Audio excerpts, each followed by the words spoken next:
This is Wrestling Hall of Famer, Mr. Wonderful. I am about to do a career interview with Hannibal TV.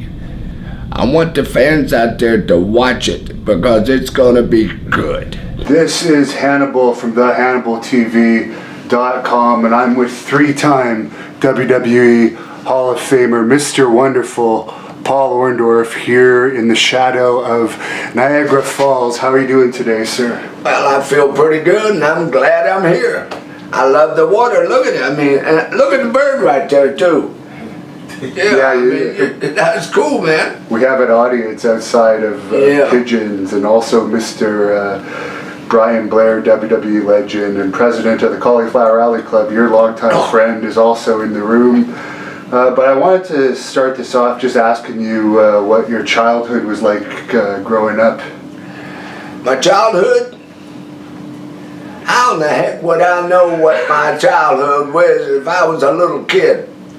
I'm joking. I think it was probably pretty tough. It wasn't early, it was tough that I can remember. Yes. I remember when I was a little older, things were pretty tough. And, but I'm making, I've got past all that, and now I'm working. I got a lawsuit and everything that's coming up pretty quick. It's going to be good, a lot, and I'll be happy then. You know what I mean. And you had quite a football career. You were known as a great high school player in Tampa, and you went on. Do you want to tell us a little bit about your football career? Yeah, I love football. I did, and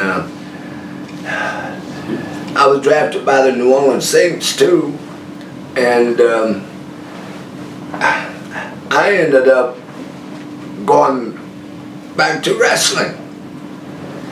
I just ended up liking wrestling a little better than football. Right. And I'm glad I did. And in those days, there was probably more money in wrestling than football, probably overall. I think there was, but I didn't do it for that. I just liked it better, and I figure I could last longer if I was into wrestling. And I did. I was drafted by the New Orleans Saints too. Very impressive. And I understand you were trained by Hiro Matsuda. Yep. Do you have any memories of training with him? I heard it was pretty hard.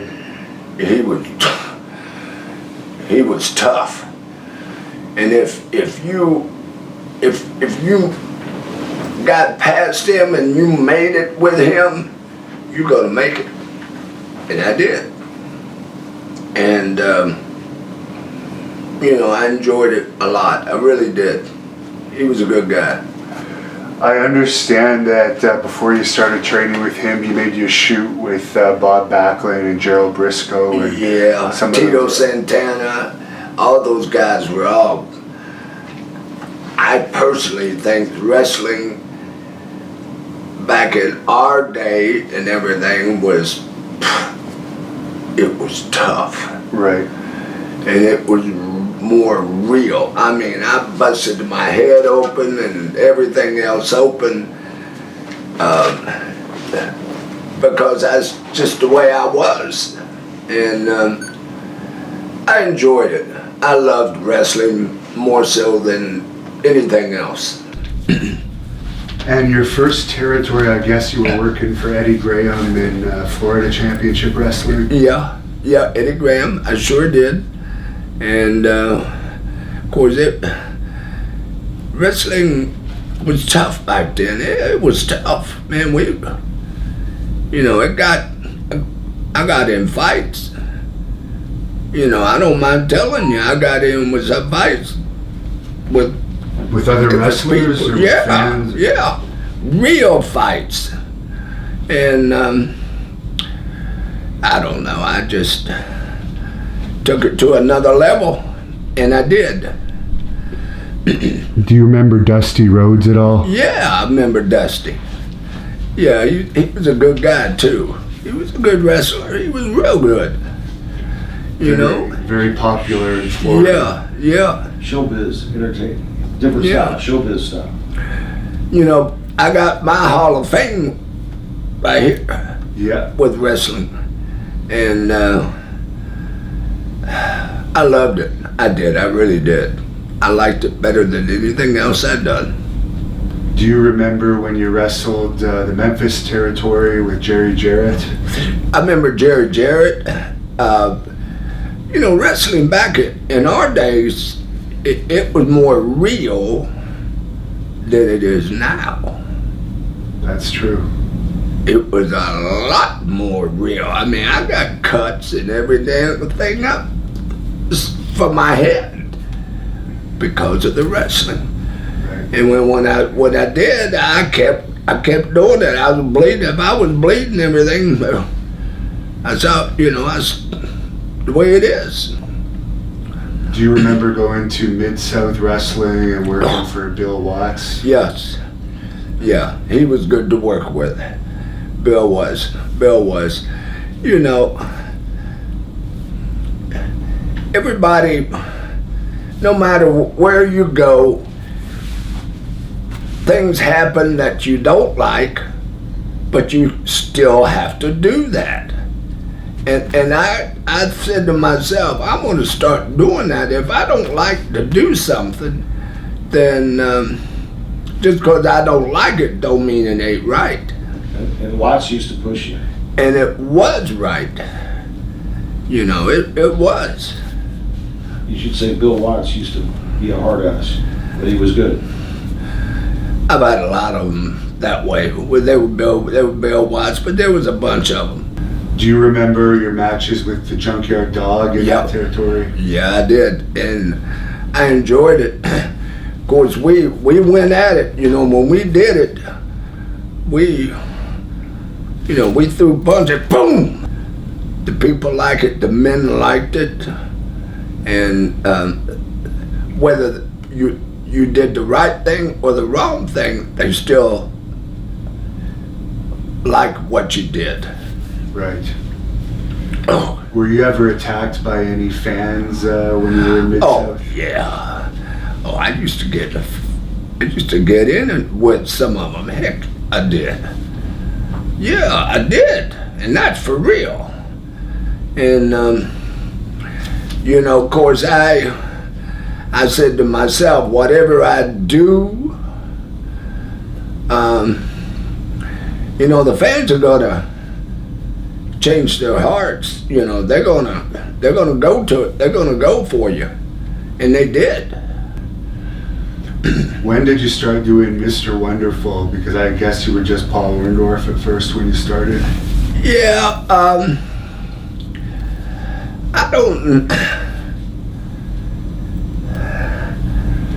don't know how long it was, but it got in there pretty good. You know, for a long time. You know, I stayed in there, and when I did that, the people, some of them liked it, and some of them didn't like it. And it didn't matter to me. But, you know, the more people didn't like what I'd done, the more I liked it. Do you remember teaming up with Jimmy Snuka for the Crockett's? Yeah, I did. We had some good matches, you know, together on them. They were tough too. They were tough. You know, back in our days, they were a little bit tougher than it is now. I can tell you that. It was more. And, you know, but most of the time, what we did made it look real. And it was pretty real.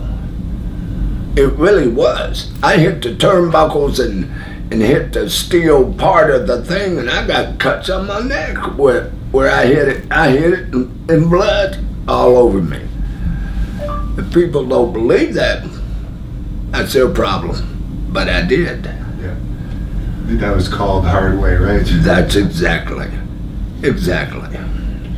Now, do you remember wrestling for the Fullers, Ron Fuller? Yeah. Rob Fuller? Yeah. Did you like that territory? Yeah, it was good. I handled it. And I broke my neck a time or two. My arm is pretty bad, but it's, I can't, that's as far as I can do it. Right. And I did that in wrestling. Who was the one that did that? Because I understand that was off of a move that went wrong. I guess that was in later years. I don't. You want to know the truth? I honestly, if I knew, I'd tell you. Right. But I don't really know because it was bothering me even before then. Okay. And when when it happened, it was bad. You know what I mean? Yeah. And you were partners with Baron von Raschke for a while. How did you like that? Because that's kind of a different character than you. I liked him. He did a good job. Most of those guys back then, there was a few people that I didn't care for, but I still had good matches with them. I'd do my best. If they did something wrong, they're gonna pay. Right. How were your matches with Ric Flair? I understand you fought him for the title a few times. Yeah. Rick was good. He was a good wrestler. He worked hard, and I enjoyed it. And he worked hard. Right. What do you think today? There's men against women, matches like that happen. Are you a supporter of that? What do you think? I would assume that you're not. Because it's not really real. I don't really watch it. Yeah.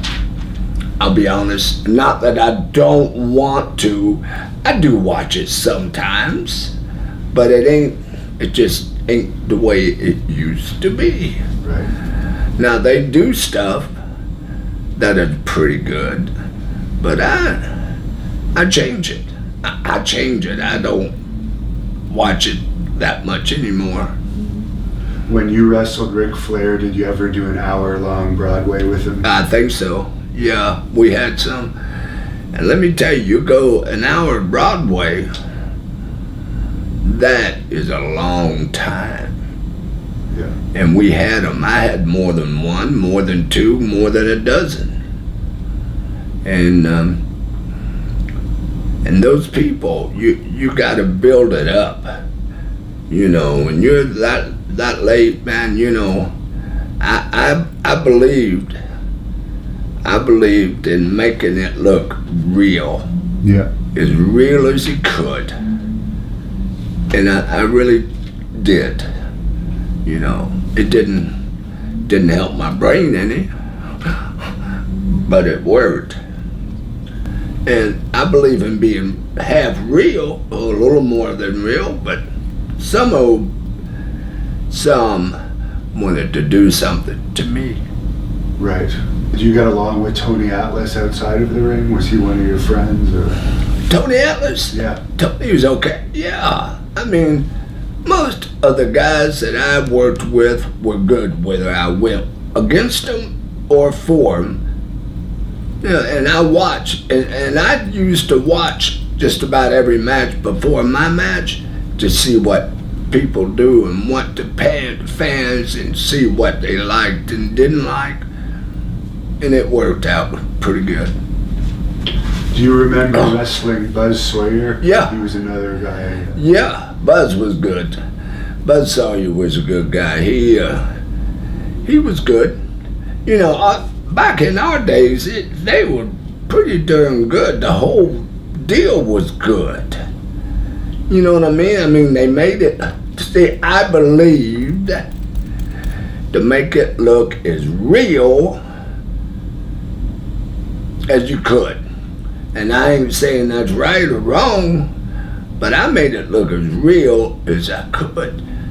And throwing punches and putting holes in all these different holes that I knew and everything. I could use it. And you wrestled for New Japan Pro Wrestling. What was that like compared to the U.S. when you were wrestling in Japan?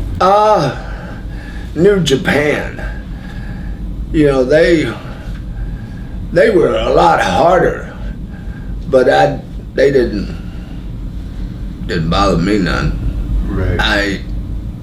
I gave it right back to him. Somebody hit accidentally, you know, hard, I'll let it go, but if he does 2 or 3 of them, it's a no-no. I mean, some of them will hurt you. and the way we did it back then, it looked pretty dead gum real. It was. Yeah. Now, who brought you into WWE? Was that Vince McMahon Sr. when he gave you the call? Yeah, he gave me he did, and I liked him. Is he still around? Senior is dead, but Junior is still alive. Yeah, he was he did me pretty good, you know. And you gotta real that wrestling. The more real you can make it be, the more the people would get with it, and the people would get with it pretty good. And when you wrestled Hulk Hogan in WWE, those were some of the biggest gigs they ever had. Yeah. What was so special about that feud that you had? Oh, well, it was, they believed him and they believed me. And, of course, you know, I got hurt some, and of course I did stuff that probably wasn't right.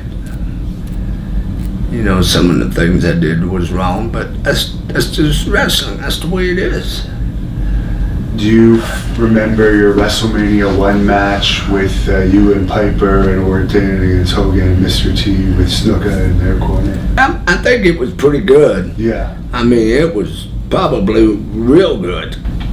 Did you like wrestling as a bad guy better than a babyface? Yeah. Yeah.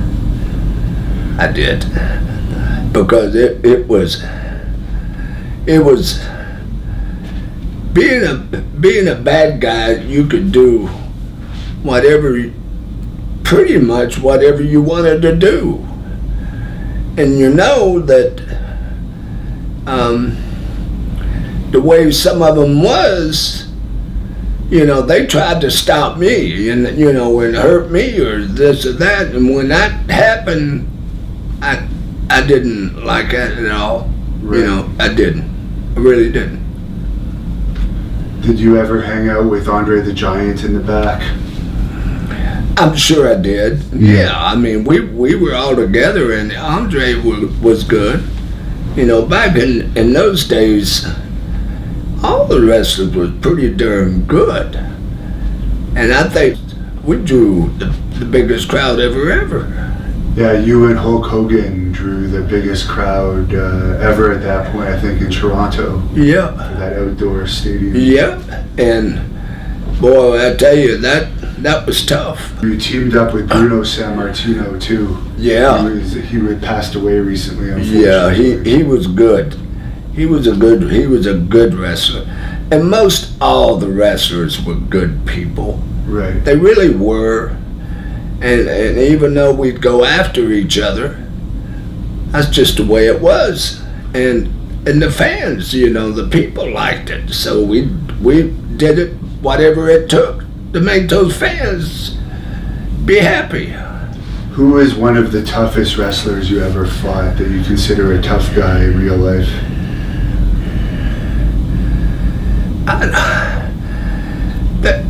All of them were pretty tough. Tito was okay, and Brian Beeper Blair was, you know, at the time was good. Yeah. And Rick Rude, you know. Rick Rude, you had some great matches with him over the years. Did you like his gimmick that he had with the kissing of the girls? Yeah, it was more entertainment, sort of, a little bit. Yeah. Yeah, and it worked pretty darn good. And I understand when you got injured in WWE, you kept wrestling for a while after, and that made the injury worse. Yeah, I did. I should have went sooner, Yeah. but I didn't. That was just my mentality that I wouldn't. Yeah. And I thought it would get better, and it didn't get better. It didn't. And finally, I did go to the doctor. Is that why you left WWE, because of the medical? Yeah, I was problems? pretty much, yeah. Because, see, I hurt my arm right now. This arm, Yeah. it just hangs there. And it was due to wrestling. How did you keep it looking in pretty good shapes? I knew it was smaller, but it was still much better than your average person's arm. Well, my mentality in the wrestling was different. And You always worked out. I believe that going to the gym, and Yeah. that's what it is. And you opened up a bowling alley, I guess, after WWE. Is that because you liked bowling and you thought it would be a fun business to do? Well, the people that wanted me to get in it and do it, I kind of did it, did a little bit of it. It was all a right. business decision with Shelton Thorne, a guy that turned out to be a crook. Okay. But Paul ran a good bowling alley. Oh, yeah. Paul, do you like remember what bowling. the Sheik used to do? Didn't the Sheik used to come to your bowling alley and work out in the parking lot? When you came to WCW, you worked with Sting and Lex Luger. Would you say they were Yeah, pretty good as well? they did a good job. Yeah. Yeah. Most all the wrestlers were good. Right. And you might get a few that would try to hurt you or do something. That was a no-no. Do you remember wrestling The Undertaker in WCW before you became The Undertaker? I guess you beat him a couple of times. His name was Mean Mark back then. Yeah, It all runs together for you. You've had so many. yeah, it did. And you were part of the UWF for a while that Brian Blair was also in. Do you remember wrestling for Herb Abrams for Yeah. UWF? Yeah, Brian Blair, they were all good. And Jim Cornette had a wrestling company for a while too, and you wrestled for him. Do you remember Jim Cornette as a promoter working for him? Yeah, he was good. He was a good guy too. Most of the promoters were good. Right. Most of them. Yeah. Now there was some that weren't, that, well, they wanted to take advantage of you, and I didn't go for that too much. What were your workouts like in the gym? Did you do a lot of weights, I guess? Yes, I did. I did a lot of weights. I lived in the gym. Did you have any special diet because you always had your abdominal muscles? No. You just No, worked out. I ate good. I went to the gym practically 4 to 5 days a week. Right. I did all that, sometimes 6 or 7, and I loved it. I could have played in the NFL. I was drafted by the New Orleans Saints, and I could have went with them. But I got into wrestling, and I think that I could last longer in the wrestling, Right. and I did. And I guess for the tanning, you always had the duck tan. Did you have to use tanning beds for that, or was that just being outside in the sun, your natural? Just outside in the sun, pretty much. I might have tried something, that didn't work to me. But I usually, if it was a nice day out in there, I'd get out there like now. Now it's a nice day. You could get some sun of it. Did you design your own robes, or was there someone special that made your robes for you? Mr. Wrestling 2's wife. Olivia Walker. Johnny Yeah. Walker's wife. Mr. Wrestling 2. The better you looked, the shorter your trunks, and it made a difference. And I did that. I guess those probably cost a couple $1,000. Some of those robes, I guess they're pretty expensive. Or You mean the pants and everything? and the robe, the Oh, flash the robe. robes, Yeah. Yeah, I still got a couple Oh wow. robes somewhere, I think. Pretty sure I do. How did you like being an agent for WCW when they had you working as a backstage agent? I liked it. Do you remember that time that you had the fight with Vader in WCW? Leon White. Big Van. Do I remember? Not really. I'm sure I did. I know I did. Yeah. But I didn't bother me. Right. It was just, at the time, it was, it's part of it. Right. Some of it could turn real and some of it could turn not as real. I guess in that situation, you were the agent, you were asking him to do some type of tapings, and then he got argumentative with you, and you guys had a fight or something backstage in Atlanta. I don't remember that. I mean, Yeah. I'm being honest with you. If Yeah. I knew, I would, but I can't. I got in more fights and, I got into them. Yeah. What's your advice for fighting for people watching this that might be boxers or MMA fighters or any type of fighters? Do you have any fighting advice? Because obviously you won a good share of your fights. I think Paul Orndorff would say to that question, every part of your body is a weapon.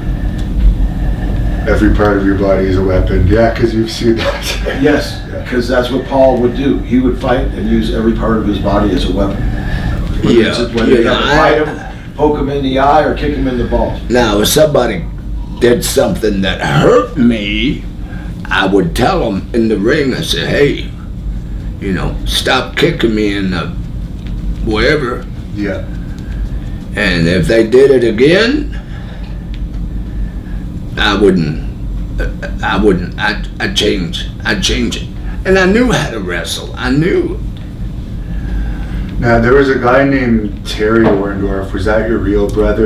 Yeah. Or just your wrestling guy? Yeah. Your real brother decided to get into wrestling? Yeah.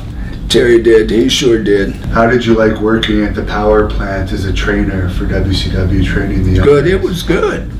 Yeah, it was real good. Well, do you remember being one of Goldberg's trainers when Goldberg was in the power plant? He was one of the most famous power plant. Yeah.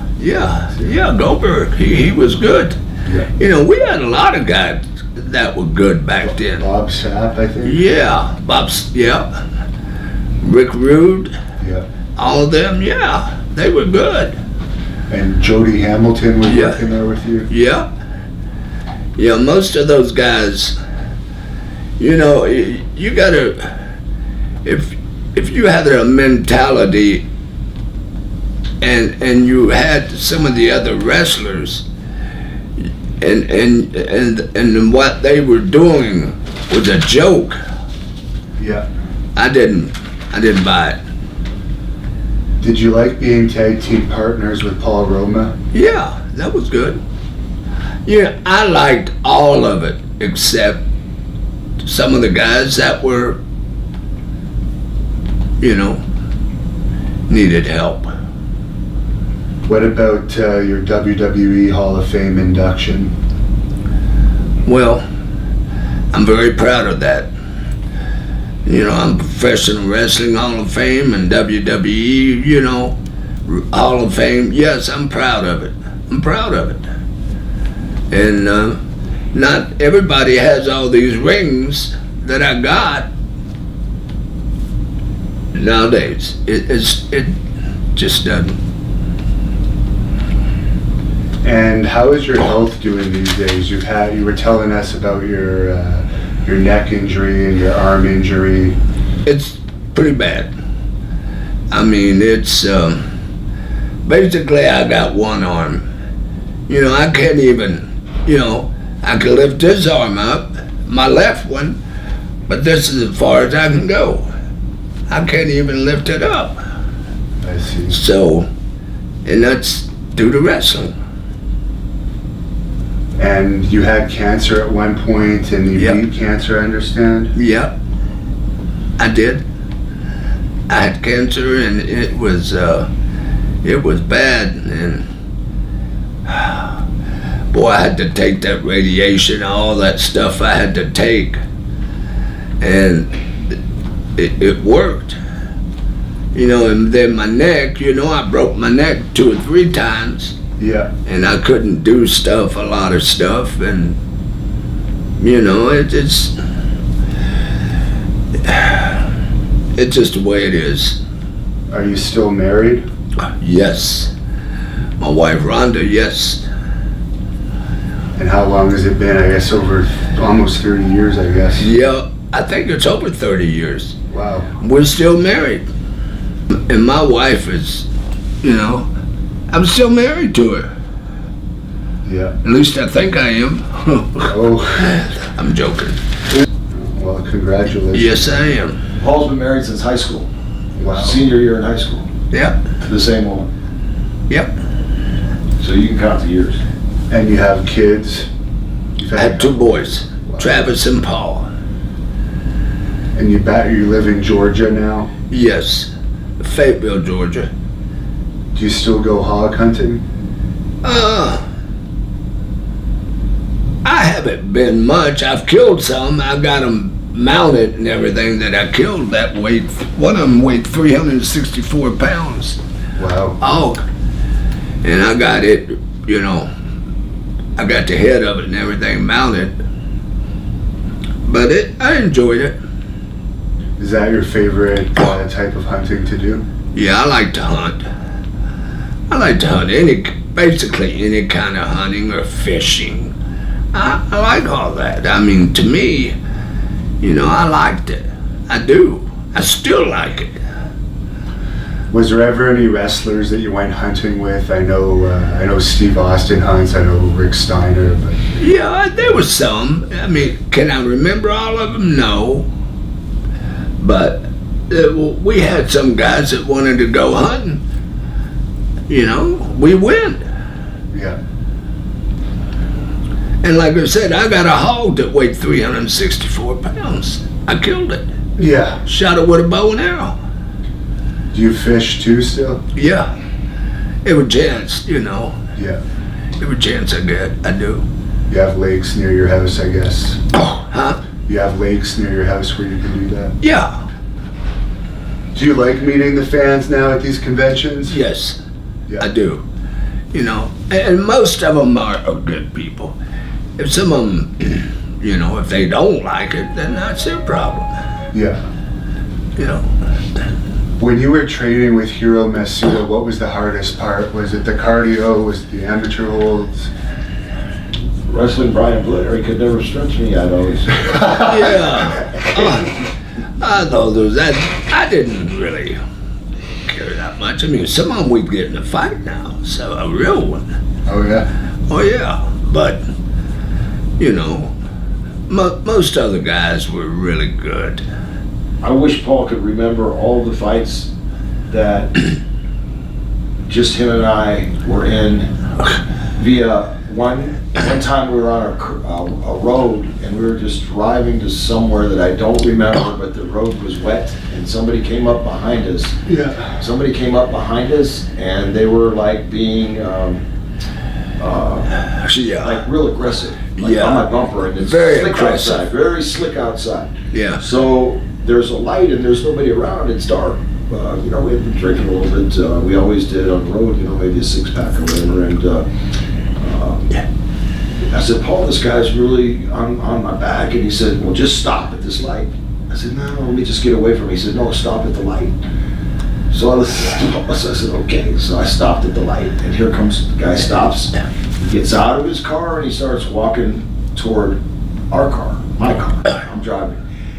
And it's starting to snow outside. I can see the snow. I can remember it's real slick, and we're stopped at this light. Still nobody's around. It's dark out. And I'm thinking to myself, oh my gosh, where's this guy's got a gun or something? I don't know what he's got. So I opened my door just about where it was open. And as he came up, he didn't realize my door was open. I had my car still running. And I rolled down the window, and he started saying something really nasty to us and very aggressive. I don't remember exactly what it was, and he had his hand in his pocket, and I took my door and went boom as hard as I could. It was slick, and he fell down, and because it was so slick, he just slid on the road and fell down and hit his face. Before I knew it, Paul was out of the car. Before I knew it, and he was putting the boots to the guy on the road, on this dark road, and so he put the boots to him really hard. And I said, Paul, we got to go. Now the guy's knocked out. I don't know what's going to happen to him. His car's in the back there. I don't know who he is. So Paul gets back in the car, and we took off, and that was it. I don't know what happened to him, but he was an animal. I mean, one time I told Paul to watch this guy, big guy, about 6'7", in the Shakey's Pizza Parlor in Little Rock, Arkansas, North Little Rock, Arkansas. And I like to play pinball, but they had pinball machines in there and good pizza, cheap pizza buffet. So this country guy walks in and he's looking at Paul, big guy, like I said, about 6'7", huge, bib overalls.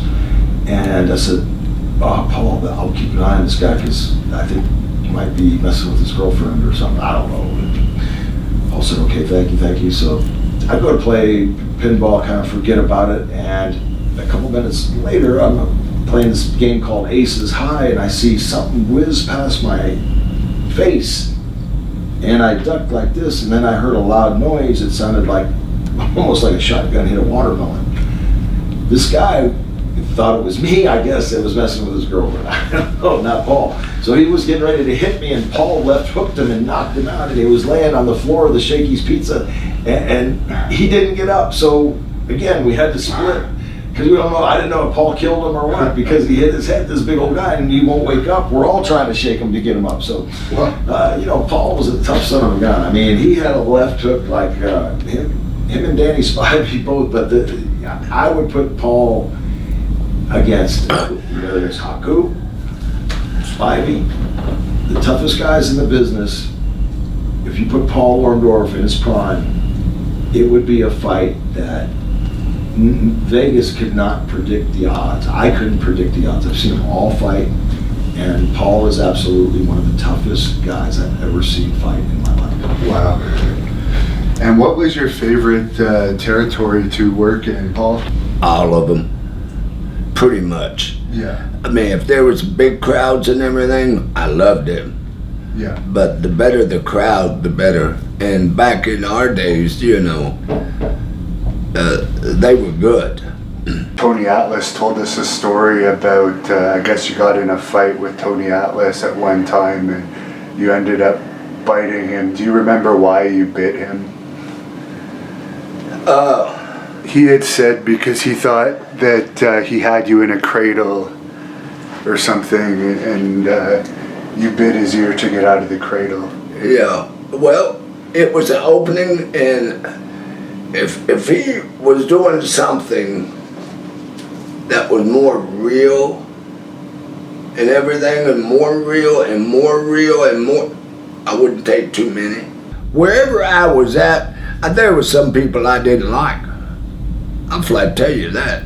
I didn't like them because, well, they had attitude.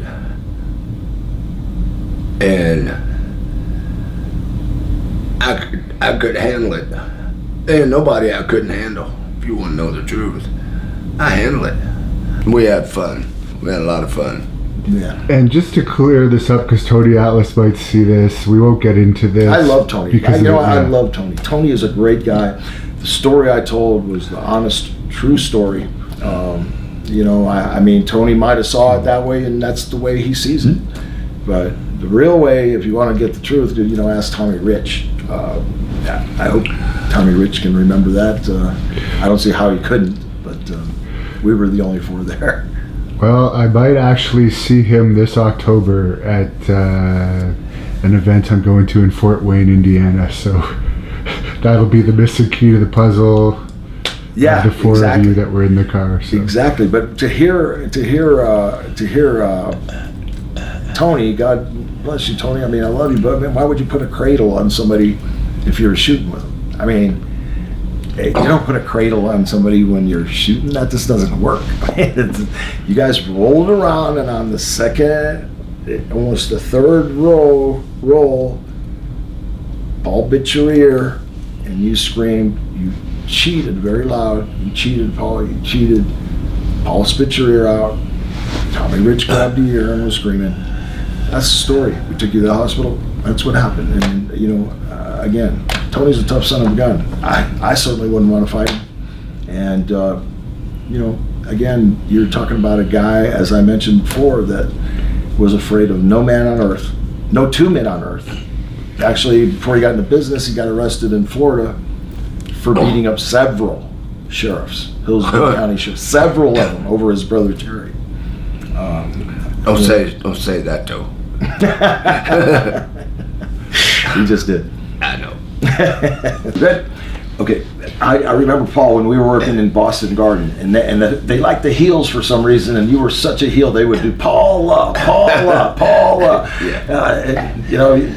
When you'd always tell them you're number one, Mr. Wonderful, tell them to shut up and all that. But anyway, some guy, a wrestling fan, just got in my face like he was gonna bite my head off, and that was on the way to the ring. And the fan was electric that night. So Wonderful was in the ring already, and Dick Worley was in the ring. I got in the ring, and the crowd was electric. I mean, you've got 75. The Boston Garden probably had 20% heel fans. That's a large amount of heel fans. And Paul had a lot of heat, though, and Boston's such a rough town. We're getting the instructions from Dick Worley, and Paul's doing his thing. The crowd's going crazy as always when Paul got in the ring, and all of a sudden I see something whiz past Paul and Dick Worley really close, but at the same time I heard a boom like a shotgun sound, and what it was an elbow pipe that somebody threw from the seats from high up in the seats, and if that would have hit you, it would have killed you. If it would have hit Dick Worley, it would have killed Dick Worley. Yeah, but then I had you down in the armbar. I had you in an armbar, and you're selling, so nobody's hurt at this point. And boom, all of a sudden I look, something whizzes past my eye again, and as Paul's going like this, I see blood start squirting from his eye, and I see something roll, and it's a little miniature bottle, like, from the airplanes, one of those like vodka bottles, that clear bottle, I don't know if you remember, but it hits you right in the mouth. And yes, you went like this. I do remember that. It hit you right in the mouth, and you got up and you started beating the crap out of me. I said, Paul, I didn't throw the bottle, man. God dang it. I'm taking all these potatoes. I'm going, oh my gosh, I haven't been this potatoed since we were in the dungeon with Matsuda. And, but it was brutal. I mean, that was crazy. But those fans at the Boston Garden were... What about Buffalo? We're right across the river. We're looking at Buffalo from this hotel room right now. Any memories of that town? The only thing I remember about Buffalo was the day I flew in from Florida to Buffalo, and had been off for a month, and I forgot about the cold weather, so we pull into the parking lot at the auditorium, which for the wrestlers, which you had to walk quite a bit, and then you go up this big ramp in Buffalo, and so it's a long walk from where you park, and I had no coat, and my ears got frostbit. It took so long to get up the ramp. It's because you've got the wind blowing off the lake,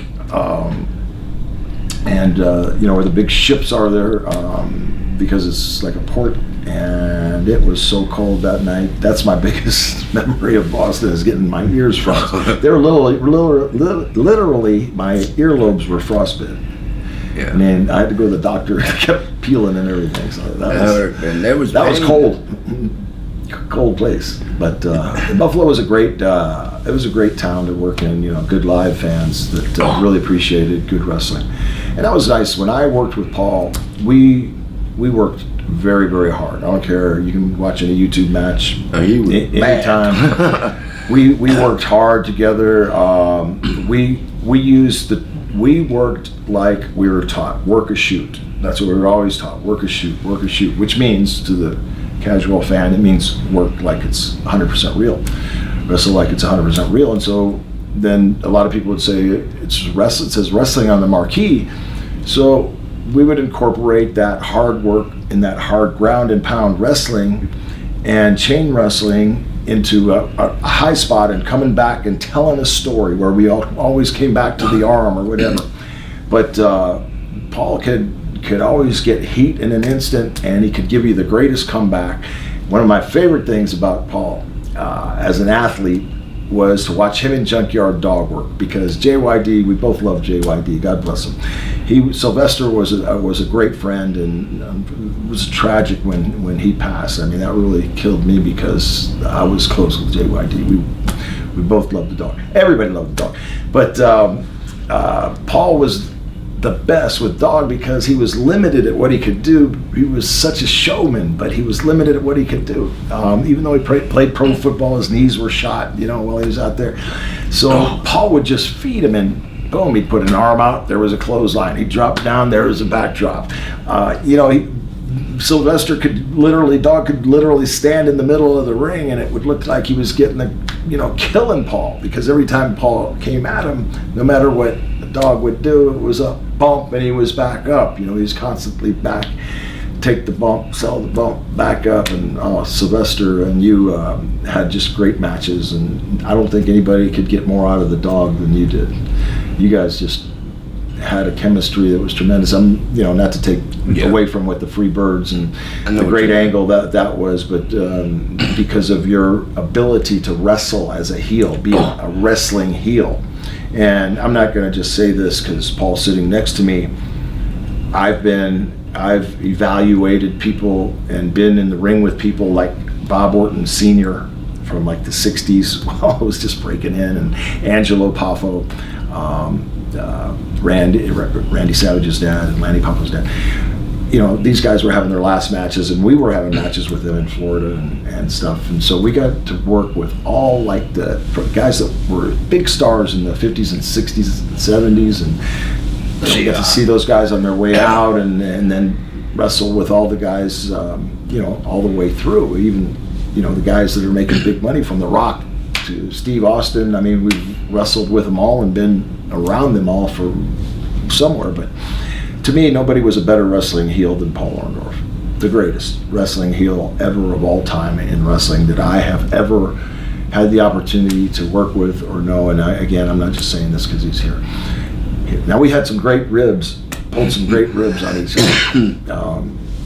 Funny ribs. I mean, tremendous ribs. He would try to rib me, and I would try to rib him back. I mean, we were together for so long on the road. We became so close. Oh, we were like brothers. Always just total brothers, and it didn't matter. I mean, there was a bathroom, we both had to pee, we'd play Crossfire. Just like little boys, do stupid little things like kids growing up. I mean, I'll never forget, we would heal a room.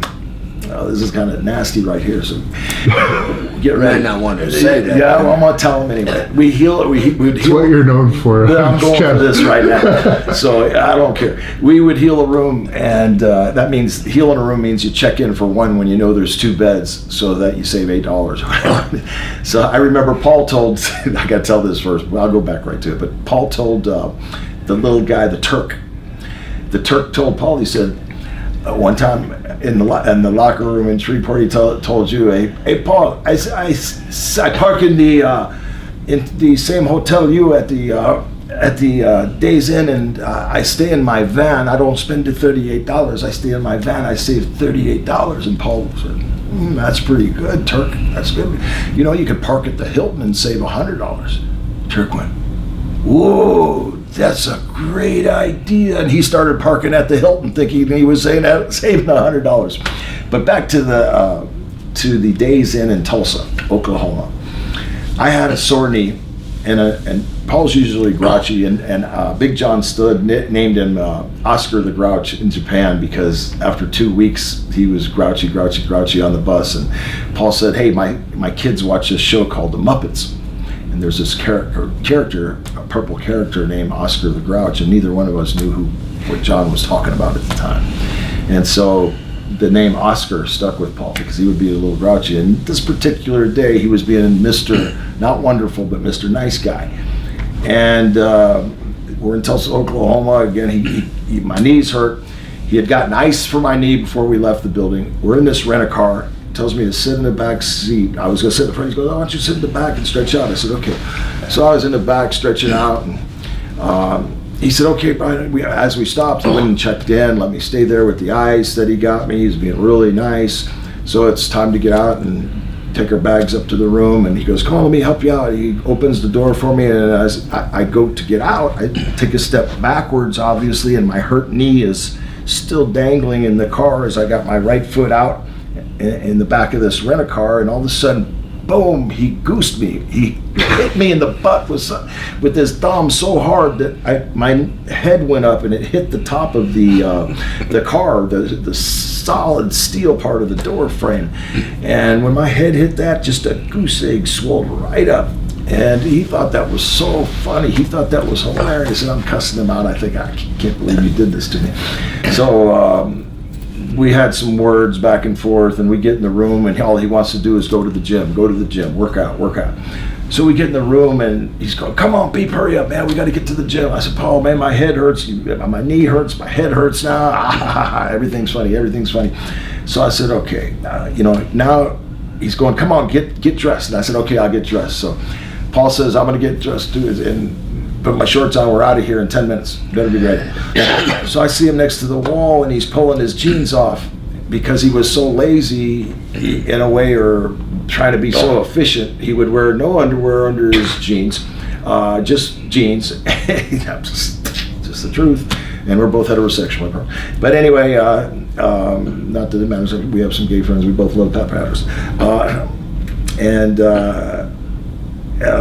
He's bouncing up and down against the wall, trying to pull he was too lazy to pull his tennis shoes off, so he's trying to take his jeans over his tennis shoes. And so as he's jumping up and down, trying to pull the jean off of it over his tennis shoes, he's got his hand against the wall, and my head's still spinning, but I look and I see a Days In yellow number 2 pencil with the eraser right there. So I licked that pencil, and I'm kind of getting the good aim as he's jumping up and down, being Oscar the Grouch. Got that good aim, and boom, all of a sudden he stands up, and as he did, that pencil went right up his rectum.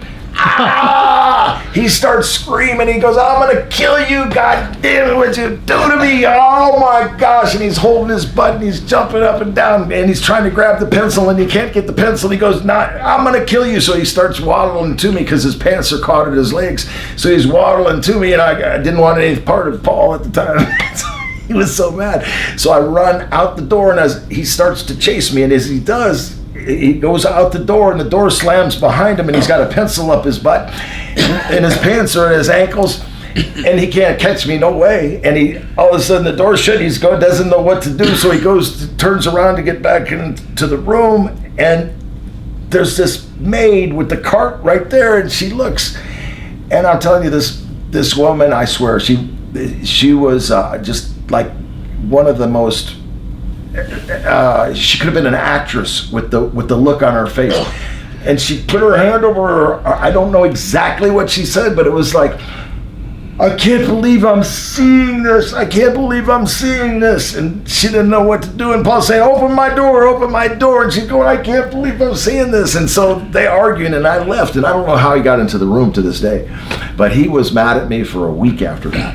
I don't know how'd you get that pencil out of your butt? I don't know.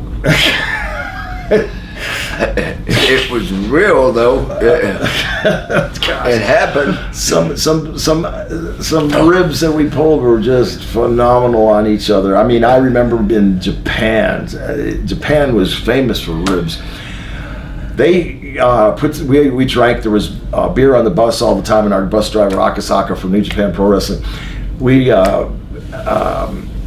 He had these things called 2-and-alls, and so the referee Masao Hattori. In trouble. You remember? You're not getting in trouble. You remember Masao Hattori?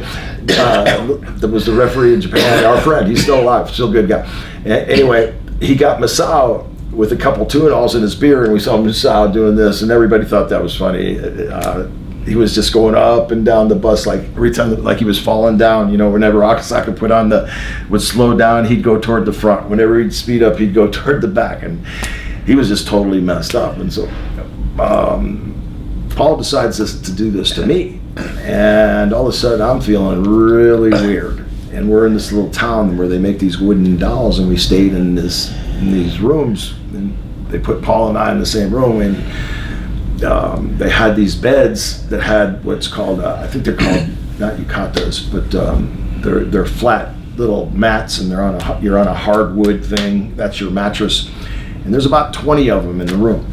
And I just remembered laying down, and all of a sudden I woke up, and I was drugged, and he drugged me.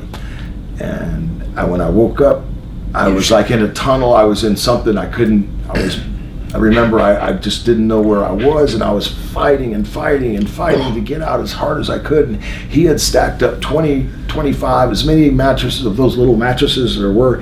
He stacked them all up on top of me, and it crushed it between the top bed. So I'm down here, and all the mattresses are forcing me down where I can't move now. I'm trying to move and get out, and I'm screaming, help me, so loud. And in Japan, I don't know what's happening because I'm drugged, and I'm stuck between two beds with all these mattresses on top of me. I can barely breathe.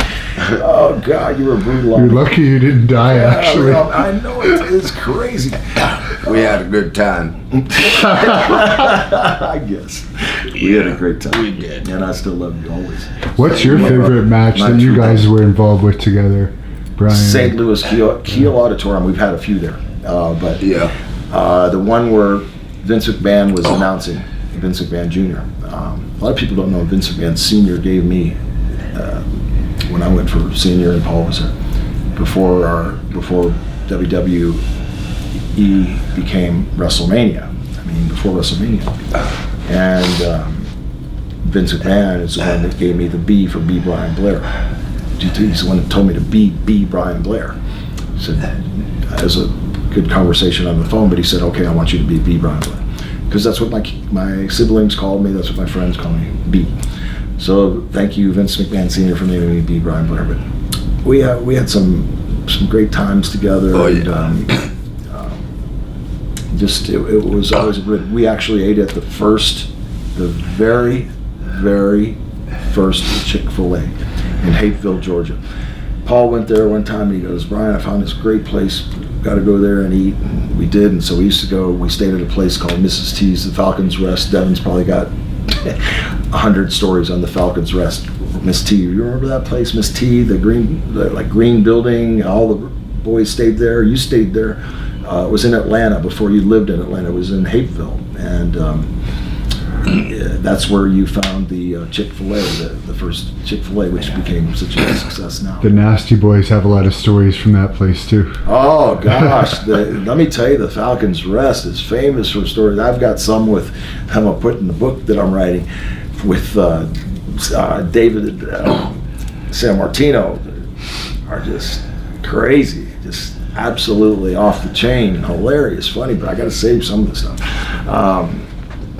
But if I told you all the ribs that we have pulled on each other, it would take more time than we have right now. Well, I promise, because it's numerous, and sometimes you don't even think of them. There's so many. I remember when Elvis Presley died. We were driving in my blue Continental, my 72 powder blue Lincoln Continental that I had since high school.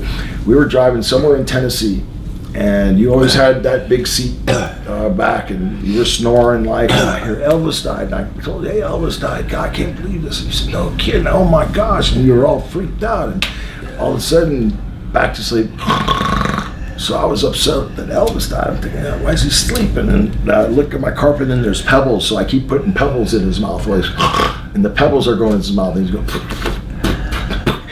and I'm trying to wake him up because I want him to grieve with me over Elvis. And we're driving because that's what life on the road, you're just driving and you get to sleep when you can sleep and whatever, but I didn't want him to sleep, so I'm putting pebbles.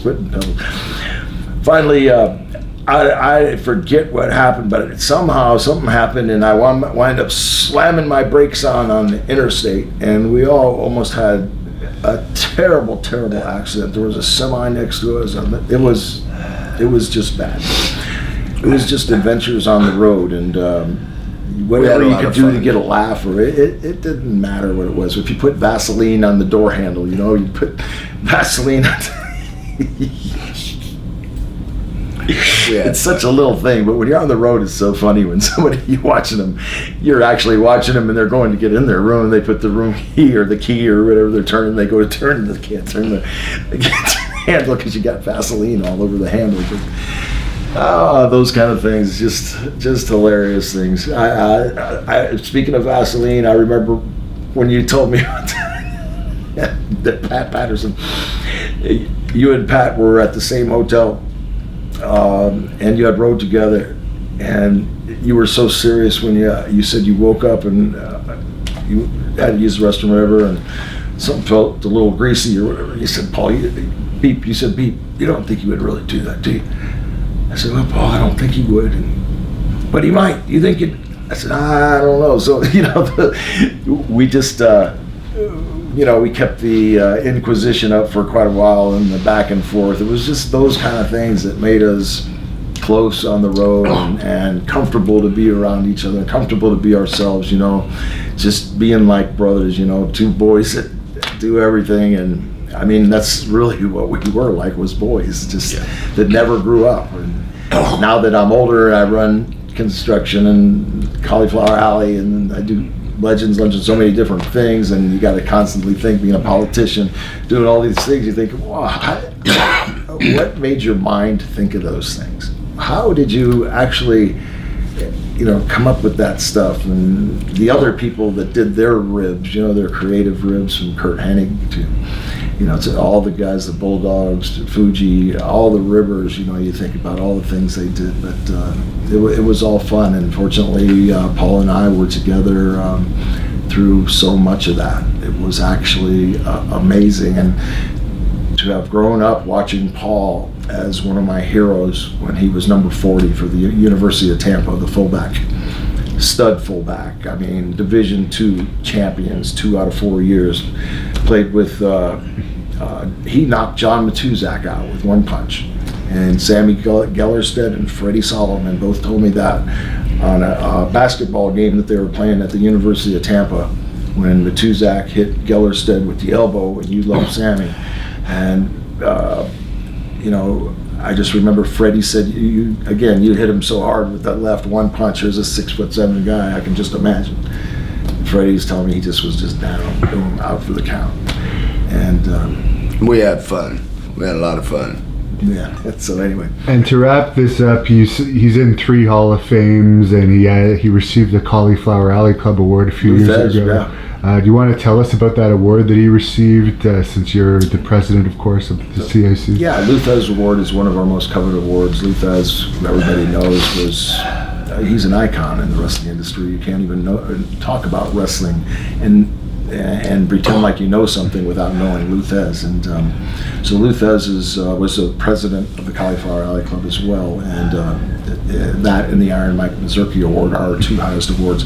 So Paul was not only a Luthez winner, and we don't have any jabronis. They're voted by our members. Whoever gets the most votes, I call, and we see. It's not just that I pick somebody out of a hat. A lot of people think that's not like that.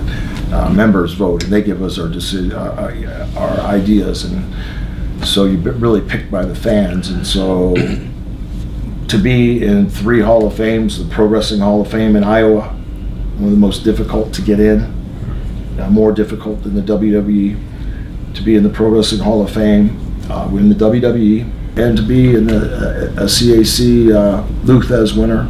It's incredible. It speaks volumes. I mean, he's a Florida State Hall of Fame, a Florida Hall of Fame, the Florida State Hall of Fame. You're in that. I don't know what Hall of Fame you're not in. Not from wrestling. He's in everywhere. From wrestling related Hall of Fames. I don't know which one Paul Orndorff isn't in, but if he's not, he should be. And the CAC 2020, this is going to be out this year, so what are the dates for that, for anyone that wants to come and watch the inductions? You can watch this year's on the Hannibal TV, by the way.